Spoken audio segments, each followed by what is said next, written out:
নমস্কার বন্ধুরা, আমার চ্যানেলে তোমাদের সকলকে স্বাগত জানাই। আজ আমি আবার চাল কুমড়োর একটা নিরামিষ রেসিপি নিয়ে তোমাদের সামনে হাজির হয়েছি। গোটা চাল কুমড়োটাকেই আমি ভালো করে ধুয়ে পরিষ্কার করে মুছে নিয়েছি। এবার চাল কুমড়োটাকে মাঝখান থেকে টুকরো করে কেটে আমি এর খোসাটা ছাড়িয়ে নেব। তারপর চাল কুমড়োটাকে খুব মিহি করে ঝিরিঝিরি করে আমি কুচিয়ে নেব।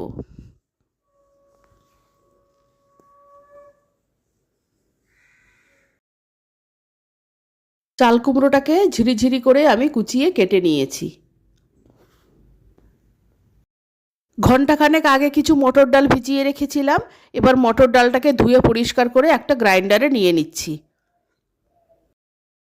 মটর ডালটাকে গ্রাইন্ডারে নিয়ে নেওয়ার পর কয়েক টুকরো আদা আর 3টে কাঁচা লঙ্কা গ্রাইন্ডারে দিয়ে দিলাম। এবার গ্রাইন্ডারে দিয়ে দিলাম আন্দাজ মতো নুন আর আন্দাজ মতো হলুদ। সব কিছু উপকরণ দিয়ে ডালটাকে দানা দানা করে বেটে নেব। মিহি করে বাটলে বড়াগুলো ভালো হবে না। ডাল বাটাটা তোমাদের দেখিয়ে দিচ্ছি কতটা দানা দানা করে বেটেছি, তোমরা দেখলে বুঝতে পারবে। কড়াইতে অল্প তেল গরম করে নিয়ে ছোট ছোট করে ডালের বড়াগুলো আমি ভেজে নিচ্ছি। আর আমি রোজের রান্নার জন্য খুব বেশি তেল ব্যবহার করি না, তাই কম তেলে বড়াগুলো ভাজছি।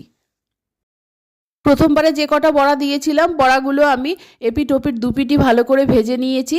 এবার বড়াগুলো আমি তুলে নিচ্ছি। বাকি বড়াগুলোও এইভাবে ভেজে নেব। বাকি বড়াগুলো ভাজা হতে হতে চাল কুমড়োর জন্য আমি একটা মশলা করে নিচ্ছি। একটা ছোট গ্রাইন্ডারে বড় চামচের 1 চামচ সাদা সর্ষে নিয়ে নিলাম। সাদা সর্ষের পরিমাণ পোস্ত নিয়ে নিলাম। 4-5টা কাঁচা লঙ্কা দিয়ে দিলাম। অর্ধেক মালা নারকোল ছোট টুকরো করে কেটে দিয়ে দিলাম গ্রাইন্ডারে। সব উপকরণ পেস্ট করে নিচ্ছি। নারকেল, সর্ষে, পোস্ত, কাঁচা লঙ্কাটা বেটে নিয়েছি, এখন রেখে দিচ্ছি। কড়াই গরম করে নিয়েছি। কড়াইতে অল্প একটু সর্ষের তেল দিয়ে 1 চামচ জিরে, একটা তেজপাতা আর একটা শুকনো লঙ্কা ফোড়ন দিয়ে দিলাম। ফোড়নটা ভাজা হয়ে গেছে। এবার কুচিয়ে রাখা চাল কুমড়োগুলো আমি কড়াইতে দিয়ে দিলাম। অল্প সামান্য একটু হলুদ দিয়ে দিলাম। এবার ফ্লেমটাকে মিডিয়ামে করে একটা ঢাকনা দিয়ে 10 মিনিটের জন্য ঢেকে দিলাম। মাঝখানে একবার ঢাকনাটা তুলে আমি তোমাদের দেখিয়ে দিচ্ছি চাল কুমড়ো থেকে কতটা জল বেরিয়েছে। চাল কুমড়োর জলেই চাল কুমড়ো রান্না হবে, সিদ্ধও হবে। চাল কুমড়ো রান্না করতে কোনো জল দেওয়ার প্রয়োজন হয় না।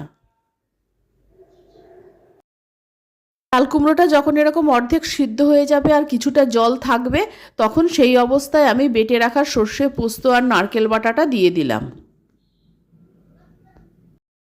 গ্রাইন্ডারে লেগে থাকা মশলাটা অল্প জল দিয়ে ধুয়ে দিয়ে দিলাম। বাটা মশলাটা নাড়াচাড়া করে চাল কুমড়োর সঙ্গে খুব ভালো মতো মিশিয়ে দিয়েছি। আর এই মশলাটার তৈরি করার সময় আমি নুন দিয়ে দিয়েছিলাম আন্দাজ মতো। আমি তোমাদের বলতে ভুলে গেছি, তাই এখন আর আমি কোনো নুন দেব না। পরে টেস্ট করে দেখে তারপর যদি লাগে তবে দেব। এইভাবে আমি আরও মিনিট 2 রান্না করে নেব। চাল কুমড়ো রান্নাটা প্রায় হয়ে এসেছে। চাল কুমড়োটাও ভালো মতো সিদ্ধ হয়ে গেছে। আর একটু নুন কম ছিল, আমি আরেকটু নুন দিয়ে দিলাম। স্বাদটা ব্যালেন্স করার জন্য একটা সুগার ফ্রি দিয়ে দিলাম। সুগার ফ্রিটা নাড়াচাড়া করে চাল কুমড়োর সঙ্গে ভালো মতো মিশিয়ে দিলাম। চাল কুমড়োটা প্রায় রান্না হয়ে গেছে। চাল কুমড়োটাও ভালো মতো সিদ্ধ হয়ে গেছে। নুন ঝাল ঠিকই আছে। এই চাল কুমড়ো রান্নাতে খুব বেশি ঝাল হয়ে গেলে কিন্তু খেতে ভালো লাগে না, তাই ঝালটা একটু বুঝে দিতে হবে। আর যখন এরকম একটু জল জল থাকবে, ঠিক সেই রকম অবস্থায় আমি ভেজে রাখা বড়াগুলো দিয়ে দেবো। বড়াগুলো নাড়াচাড়া করে ভালো মতো মিশিয়ে দিচ্ছি। বাড়তি যে জলটা আছে সেটাই বড়াগুলোই টেনে নেবে। বড়াগুলো চাল কুমড়োর সঙ্গে ভালো মতো নাড়াচাড়া করে মিশিয়ে দিয়ে একটা ঢাকনা দিয়ে মিনিট 2 জন্য লো ফ্লেমে আমি ঢেকে দেব।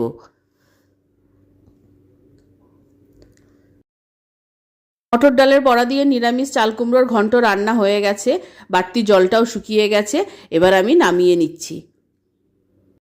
মটর ডালের বড়া দিয়ে নিরামিষ চাল কুমড়ো ঘন্ট তৈরি হয়ে গেছে। আমার এই রেসিপি ভালো লাগলে আমার চ্যানেলকে সকলেই সাবস্ক্রাইব করো, লাইক করো, শেয়ার করো, আমার পাশে থেকো। আর আমার নতুন পুরনো সকল বন্ধুদের আন্তরিক ধন্যবাদ, ভালোবাসা, শারদীয়ার প্রীতি ও শুভেচ্ছা জানিয়ে সকলের সুস্থতা কামনা করে আমি আমার ভিডিও শেষ করছি। সকলকে অসংখ্য অসংখ্য ধন্যবাদ।